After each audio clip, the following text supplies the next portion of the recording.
किसी ने ठीक ही कहा है कि कुछ सीखो या न सीखो, लोगों को परखना सीखो, क्योंकि लोग वो नहीं होते जो दिखते हैं। सुख दुख तो एक सिक्के के दो पहलू है, आएंगे और चले जाएंगे, और यदि ये नहीं आएंगे तो हम कैसे संभलेंगे। नमस्कार दोस्तों, मैं राम जाखड़। एक छोटी सी स्टोरी। एक गांव था और उसके पास में घना जंगल था। गांव में आने का रास्ता जंगल से होके आता था। बहुत ज्यादा जंगल था, उसमें विभिन्न प्रकार के पशु और पक्षी रहते थे।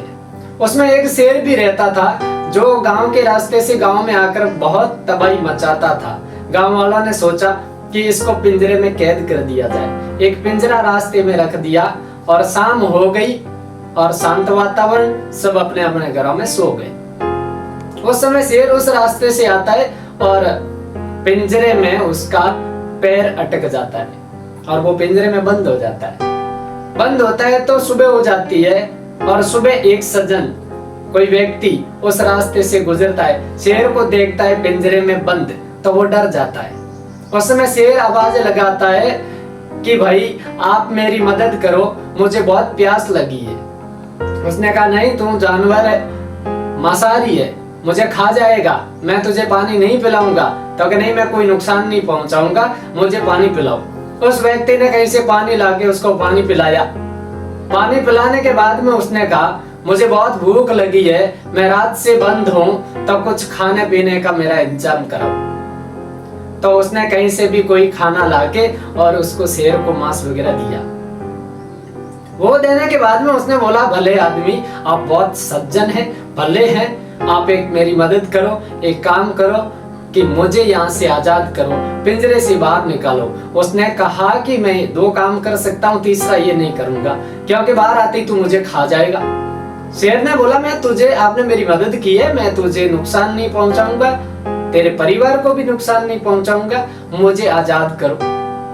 तो उस समय उसकी बातों में आके और उसने पिंजरे को खोल दिया। पिंजरे को खोलते ही शेर बाहर आया। बाहर आते ही उसने बोला कि जो आपने खिलाया उनसे मेरी भूख मिटी नहीं है और मेरा शिकार भी सामने खड़ा है, तो मैं खा के अब तो भूख मिटाऊंगा। उस आदमी ने कहा भाई तुम बेईमान है, तुमने ही तो बोला था कि मैं तेरे को खाऊंगा नहीं, परिवार को खाऊंगा नहीं, और अभी तुम मुकर गया, बदल गया। तो उसने कहा नहीं, ये मेरा तो सिस्टम ही ऐसा ही है।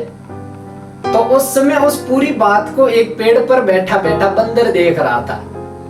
बंदर को समझ में आया कि इस व्यक्ति को शेर खा जाएगा। बंदर ने जोर से आवाज लगाई, क्या मसला है, क्या परेशानी है, हुआ क्या भाई? तो उस समय उस व्यक्ति ने कहा कि ये पिंजरे में बंद था, मैंने इसकी हेल्प की, मदद की, और अब ये मुझे खा रहा है, मुझे खाने की बात कर रहा है। तो उस बंदर ने बोला कि ये पिंजरे में बंद नहीं था, ये तो जंगल का राजा है, इतना भारी भरकम होते हुए पिंजरे में कैसे आ सकता है? शेर ने कहा नहीं, मैं तो पिंजरे के अंदर था। तो शेर को बोला नहीं, तो पिंजरे में नहीं था, पिंजरे में तो घुस ही नहीं सकता। अब शेर ने बोला मैं घुस के बताता हूँ कैसे नहीं था, मैं इसके अंदर आराम से घुस सकता हूँ। उस समय शेर पिंजरे के अंदर जाके बोलता है देख, मैं ऐसे इस पिंजरे के अंदर था, और उस समय पिंजरे का दरवाजा बंद हो जाता है और वो व्यक्ति वहां से भाग जाता है। दोस्तों, छोटी सी स्टोरी से सीख ये मिलती है कि कुछ लोगों का गुस्सा करने का जैसे विकार होता है, उसी प्रकार से उनका धोखा, सल कपट करने का विकार टाइप उसकी आदत होती है।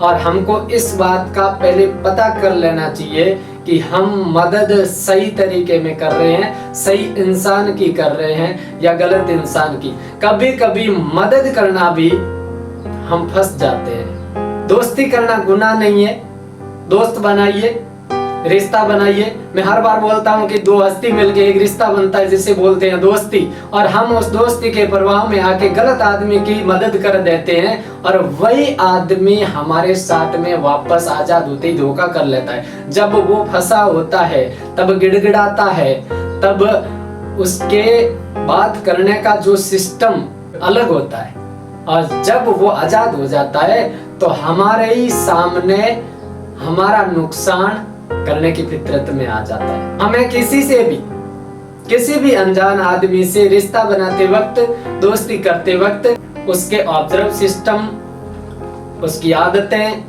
उसका हुलिया, उसका तौर तरीका, सब चीजों का पता करना चाहिए और बाद में मदद करनी चाहिए ताकि हमें पछतावा न हो।